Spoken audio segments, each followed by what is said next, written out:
Well done. Very good. So we'll finish up on the Guru Yoga. So, questions? Open field. You can ask anything you want. And I will do my best to share what Rinpoché has shared with me. Because that's really the only wisdom I have, is my little portion that he's given to me very kindly. Okay, then it's just us here. You better come up with some good questions for the people who can't be here now.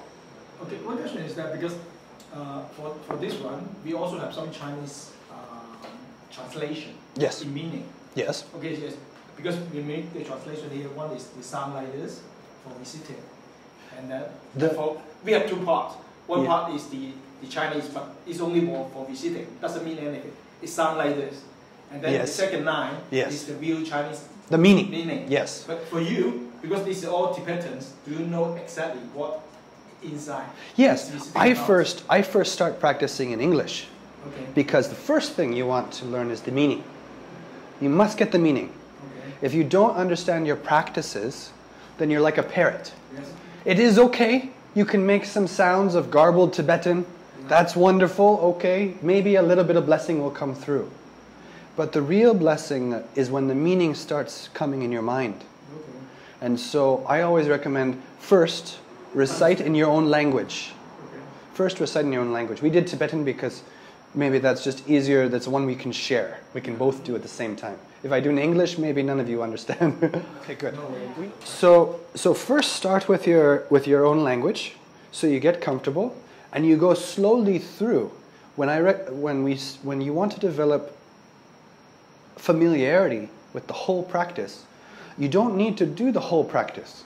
You do your main practice. So for instance, if my main practice is to study the 4 convictions of renunciation, then I would recite one paragraph here, one little verse. And then I would spend the majority of my practice on reflecting on karma, reflecting on samsara, reflecting on the preciousness of this human birth, reflecting on the impermanence and death. And after you've felt really comfortable, and you can use Hidden Treasure, which has translation in Chinese,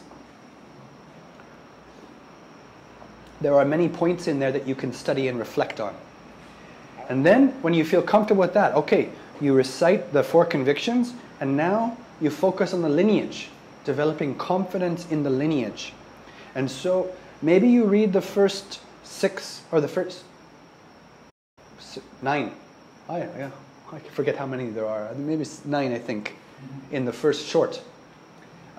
Maybe 6 or 7. Whatever number. You focus on their stories, the main lineage masters of the Jonang tradition.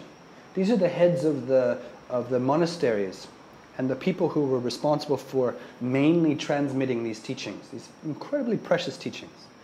When you start to develop some connection with the lineage, well then maybe you want to go deeper into the Vajra Yoga lineage, and you start to look at the full lineage from Shambhala all the way to today, to Khentrul Rinpoché. How it goes from the Buddha into Shambhala, into India, into Tibet, from Central Tibet into Eastern Tibet, and now, boom, into the world. So this is very important to see this transition. And you can study using Hidden Treasure, or if you want to go into detail, you can study using Demystifying Shambhala. There's another book, very detailed. Or you can, kind of in between is kind of a summary in Unveiling Your Sacred Truth in book 2. There is also a summary of the tradition and the lineage, so you can tell the story. But you want to really get the feeling for this incredible history that we have, incredible lineage that we share. This is not just some regular practice. This is something that has been passed on for thousands of years and holds the key to unlocking your Buddha nature, which is such a precious, precious, precious thing.